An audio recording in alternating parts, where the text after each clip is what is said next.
Bum bum bum bum bum bum bum bum bum bum bum bum. The Peter Dislike Show. Bum bum bum bum bum bum bum. Well, this month will mark 18 months since I joined the ongoing quiet quitting movement, and I thought I would make an update about how I now feel about it and my history of, I wouldn't necessarily even call it quiet quitting, but strategic working is how I like to think about it, right? I'll talk about why, my sentiment for that. But first, a little bit of updates in the current events of quiet quitting. I'm reading an article about why Gen Z, which even though I'm a millennial, I identify with Gen Z a lot more. I'll get to that in a second. And Gen Z is talking about how they witness my generation, right, millennials, suffer through several high-profile events in our lifetime, right? So the person writing this was 26 years old, so she would have witnessed 9/11 when she was in preschool, and then in her early high school years would have gone through the financial crisis. Right after that, in college, she would have witnessed President Obama having a difficult time coming up with Social Security, and then our U.S. credit ratings got downgraded. And then early on in her career, her first or second job was probably interrupted by COVID-19. And it's hard to sell the American dream on the backs of events like that, right?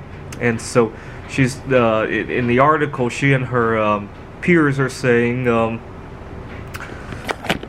it's harder to sell Gen Z the pipe dream that working hard for a company will make us more successful, and people should feel free to say no to extra work. I actually have a slight problem with that sentence. It's not work that I dislike.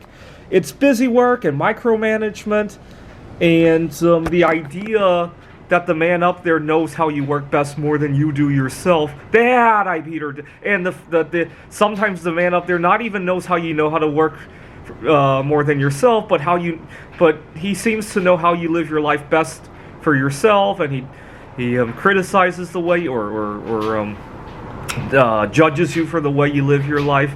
That is what I Peter dislike. What do I mean by that? Well, right now as I speak, there's a lot of fighting about returning to the office policies, and it's not even about increasing productivity anymore. Let me give you an example. I used to work for Bloomberg, so I can speak for this. Mike Bloomberg had made a remark one time about how ever since people stopped going to the office, golf courses have gotten more crowded, and he seems to conclude that's bad and that people should go back to the office. I'd love to see how much the Bloomberg terminal has improved in the last 3.5 years since people have checked out of the office, right? I don't care how crowded the golf courses are. What if playing golf was actually how people got more productive, right? I don't seem to see any news about that. Now, don't get me wrong, I love going into the office. Right now I'm an adjunct professor, 2 different colleges. In my spare time I make bismuth crystals, among other art, and I wouldn't like either of those if I had to do all of it remotely, right? I mean, some of it does happen remotely. I have one class that meets remotely. I sell some of the art online, and but at the same time, meeting with these students one-on-one really does improve the engagement of the class. And also, sometimes when I meet up to sell the art, I get a bunch of new ideas. I don't Peter dislike that necessarily, although lately my car is not all that reliable. I drive a Kia Forte. It's got 160,000 miles on it, and that in a given workday, the stresses about when my car is going to break down, plus the time spent on the road, plus I've gotten into a number of accidents. None of them my fault, actually. I got rear-ended twice in the last 3 years, and if I could skip over all of that, it would be great, right? Unfortunately, I really love meeting the students on in person. I wouldn't want to do all of that online. And actually, my one of my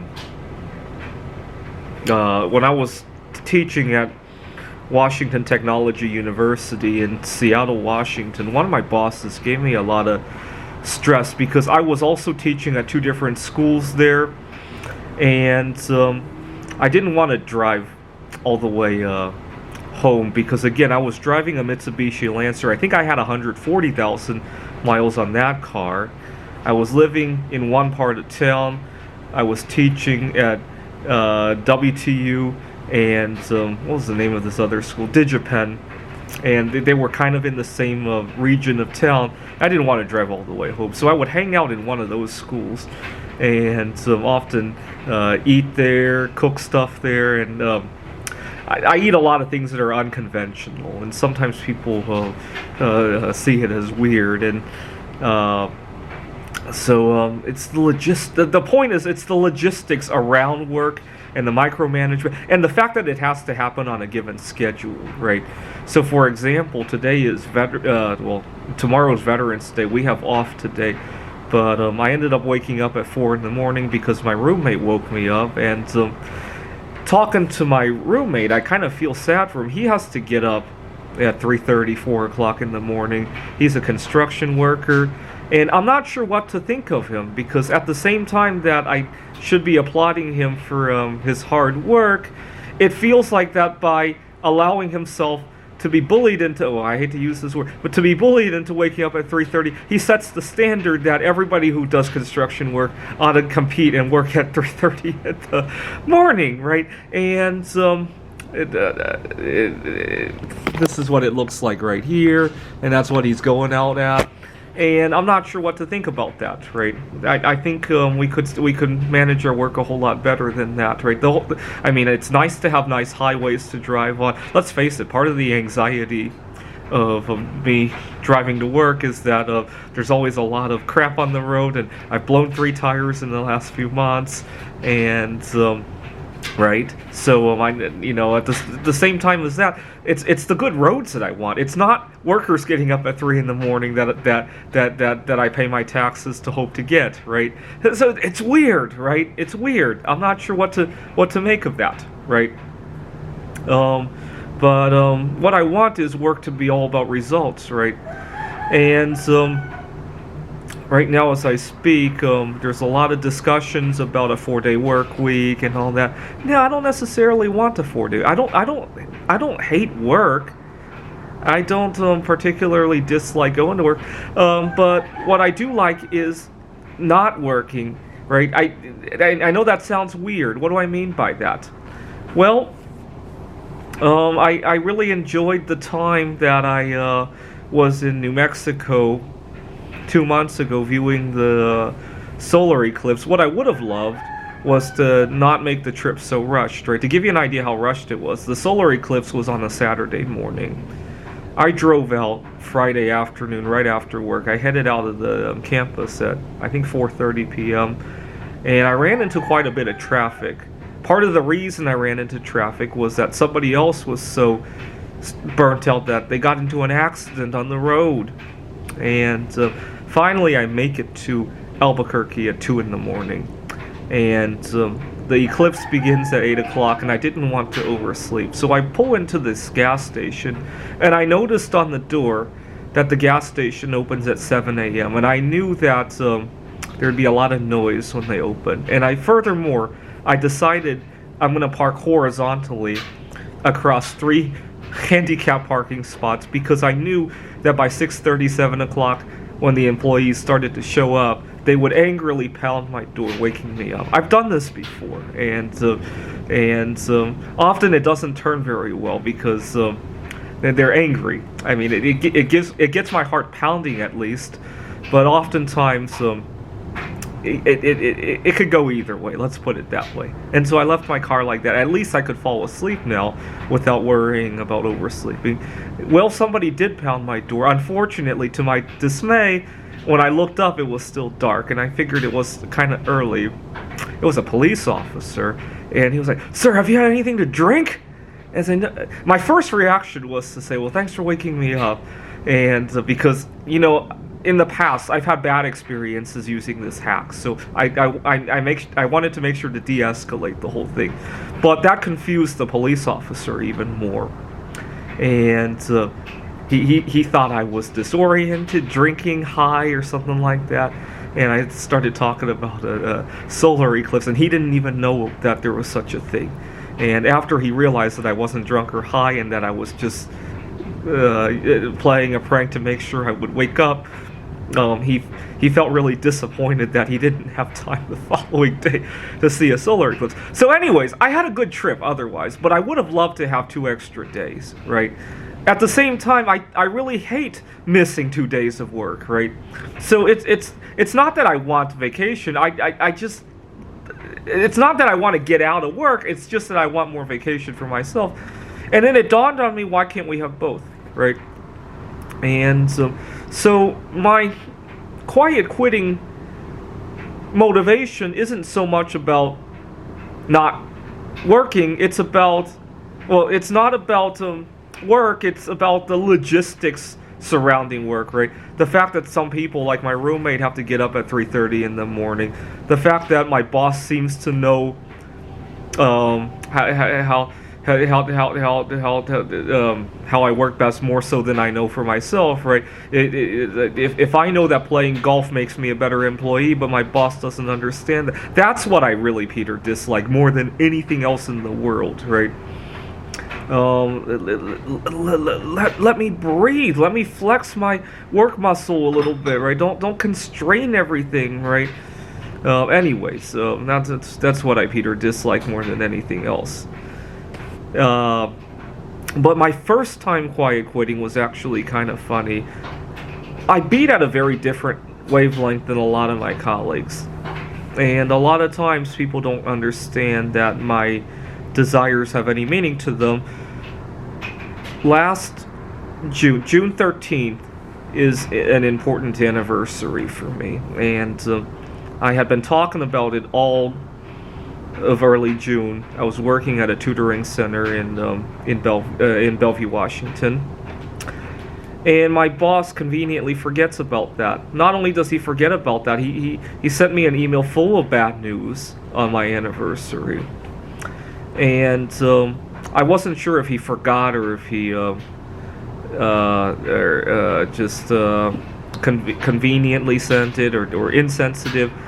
See, I'm never sure. I was at a board game meetup, and I thought one of my so-called friends should have remembered about my food allergies and thought better than to open a pack of food without asking me about it. We have seen each other for 6 months, twice every week, so more than 40-50 times, and I don't know if he really forgot. It's gnawing on me. I was talking to a friend of mine, and she tells me that if you don't deal with food allergies every day, it's easy to forget. But I'm not so sure. Similarly, I'm not so sure that my former boss really did forget that it was my anniversary, or whether he was insensitive, didn't think it would be a big deal. Anyway, I was upset, and so I went to his social media to see if he posted his birthday or some other important date on there, and I discovered how closed off he was. He didn't even have a LinkedIn page or anything. I was hoping to find out what day was important to him, and then it dawned on me that he talked a little bit about his religion. We had a holiday party and foods that he avoided, and I realized he was Muslim. And so on the Muslim New Year, I think it was in July or August, conveniently, the day before that, I conveniently got COVID. I take a lot of photographs, and when I tested positive, I thought that was it was interesting how quickly that test lit up, and I made a video of it. And so I sent him that photo, and I called him, and I hung my head over the bed so to distort my voice. And so as I'm telling him that I have COVID, I hear that he's pretending to be concerned, but you could hear that there was something else that he was annoyed by, and I was like, I got you on your new year. I was so thrilled, but at the same time that I was doing that, I was kind of saddened for the students who had to suffer from all of this, both from me being upset working on my anniversary and now my supposed COVID. And so it wasn't the students I was trying to get away from. In an ideal world, the boss could be out of the picture altogether, and all this adult drama that the kids don't need to see could disappear, right? This prejudice about the anniversaries and the revenge and all that could disappear, right? Just like right now, you know, I don't want to be missing with the stuff with the students, but I really love to breathe and to go see a solar eclipse without having to upset the locals over there with sleeping in their parking in their handicap parking spaces. Or last year when I took a walk in Nogales to really clear my head, the students really benefited from that trip in Nogales. They don't know it, but right. All right. Thought I would point out my philosophies for quiet quitting. I hope you will join me in quiet quitting, but in a constructive way, right? Not get out of your work, but make work better, right? This is the Peter Dislike Show. Bum bum bum bum bum bum bum bum bum bum bum bum. The Peter Dislike Show. Bum bum bum bum bum bum bum.